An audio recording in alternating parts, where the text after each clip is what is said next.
สบายดีเพื่อนเพื่อนวันนี้กลับมาพบกับซ่องดาเพลงแช่แน่กันอีกแล้วเนาะวันนี้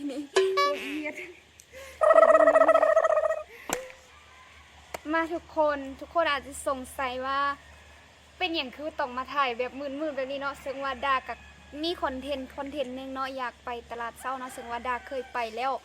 เคยไปตอนฝนตกเนาะทุกคนแล้วดาก็อยากให้เพื่อนๆเห็นบรรยากาศของตลาดเช้าอยู่ที่เวียงจันทน์มาโอ้ปองไม่ใช่เศร้าเมกูซิว่าอะไรอยู่เนาะก่อนอื่นเฮาก็สิไป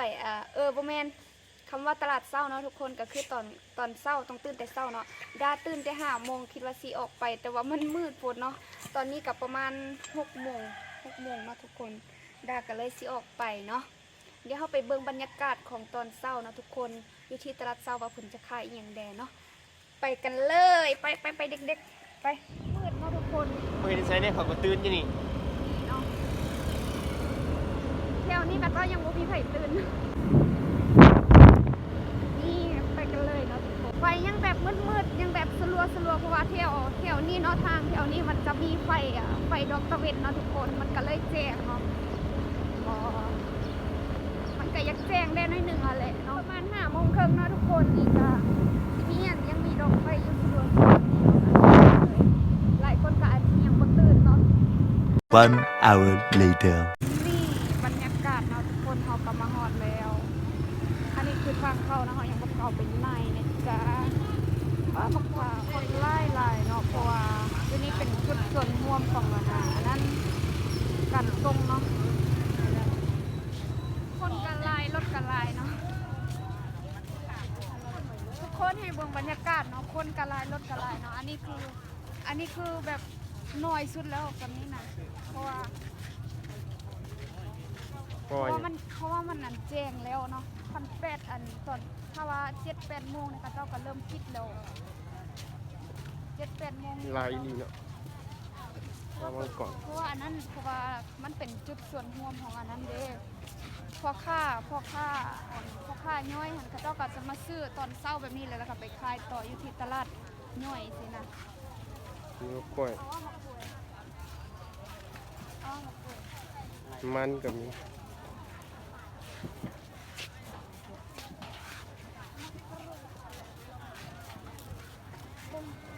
บ่ฮอดแล้วก็บ่ฮู้ว่าสิซื้อ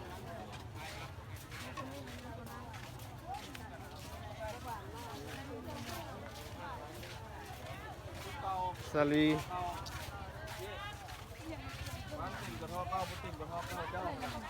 พวกมันนี่แปลกหาเนื้อตัวมาไก่แบบบ้านเลยเด้อ ชิมฟรีมาเพ็ด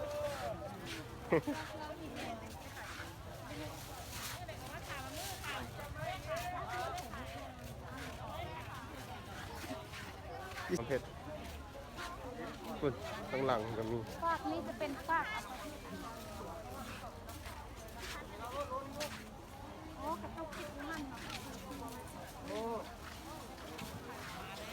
ชิ้นส้ม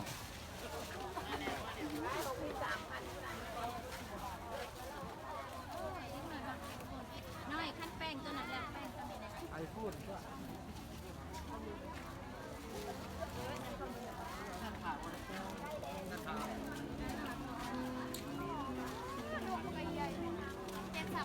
ไงเนี่ยสองขาอยู่นะ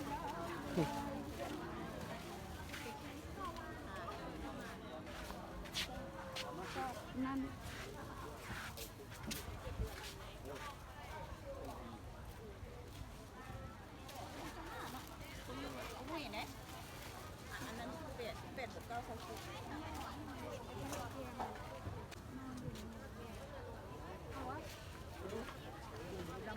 พัดมาหอดแล้วก็บุ้งว่าเสี่ยวนี่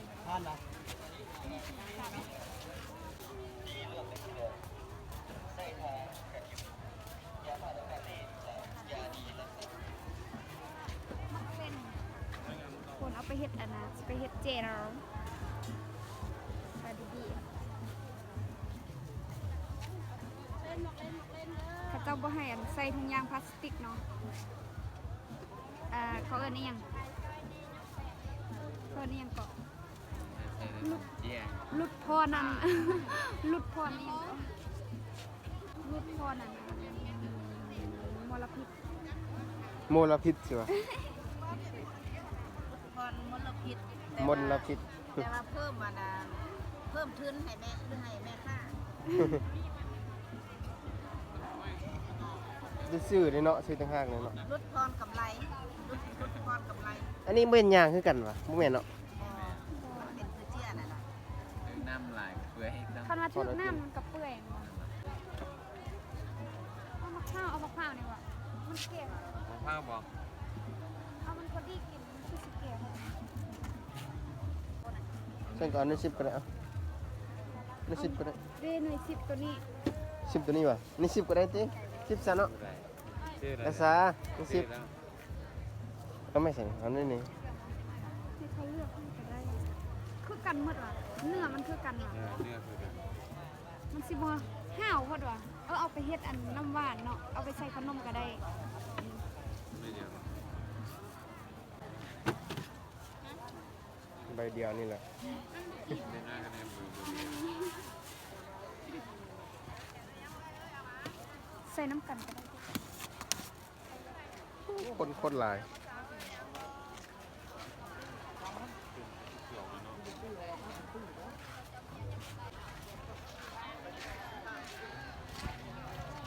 ไปที่ลำซื้อยังไปขายจ้องเส้นห้องนี่คือ เขาบ่ให้ใส่ถุงยางลุดพรมลพิษเนาะได้ไปฝากนี่มันจะเป็นประเภทอาหารประเภทซีนนะของพายนะไปฝากนี่ว่ะขายปลาไปซื้อซีนหมู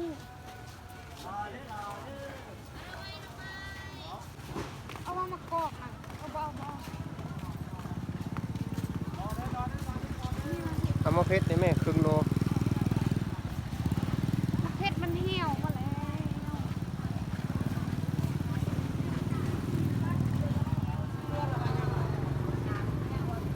เจ้าหา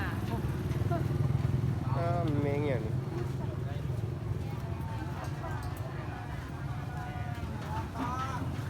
เบิ่งทางนี้บ่นี่บักหลาย เจ้าบริเวณนั้นจะบอกบริเวณไข่ไม่ได้สิ้นใจ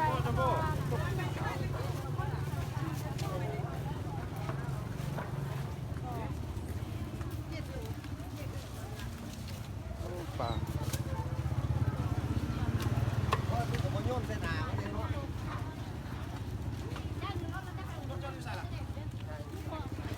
ชิ้นปลาอาหารแห้ง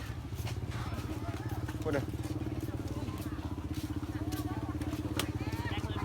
เรียกรถ ผมมีสินมูน่ะไปไป เอาอย่างนี้มาสิ่งกันนะ ทุกคน สิ่งกันไป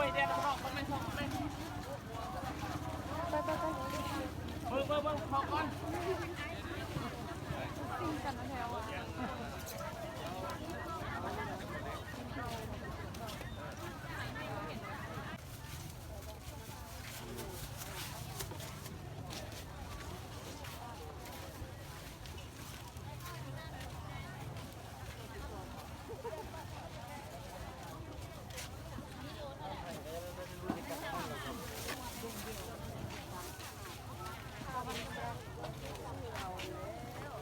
ได้พอถึงนี้เด้อ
อ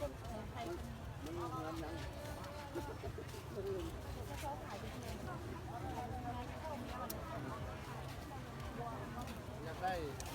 นั่งหลังนะมืออื่นอะไรเนาะ เท่าไหร่ มัดหนึ่งบ่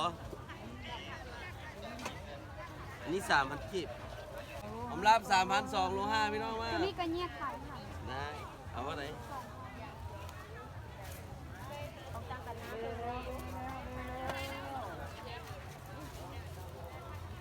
เอา2,000เนาะ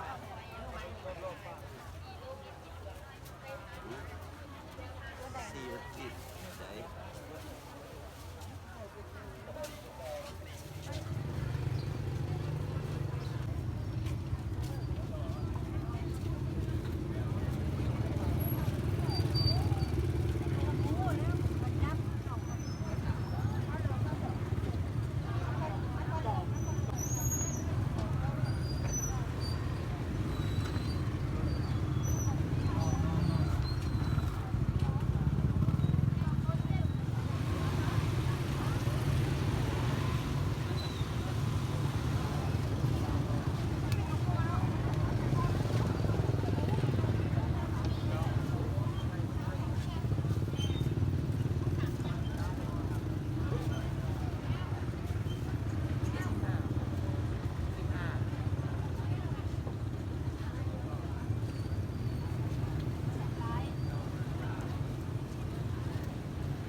ทุกคนถึงห้องแล้วจ้ะสิ่งที่ได้เนาะไปตรัสเซาเนาะนี่ได้แต่ซ้ำนี่แหละไปหอดมานั่นพักลายโพดบุ้งว่าที่ซื้ออีกเลาะไปเลาะมาจนขาลอยนะนี่ก็ได้แต่ซ้ำนี่จ้ะ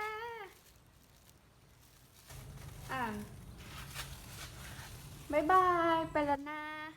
ฝากกดไลค์ฝากกด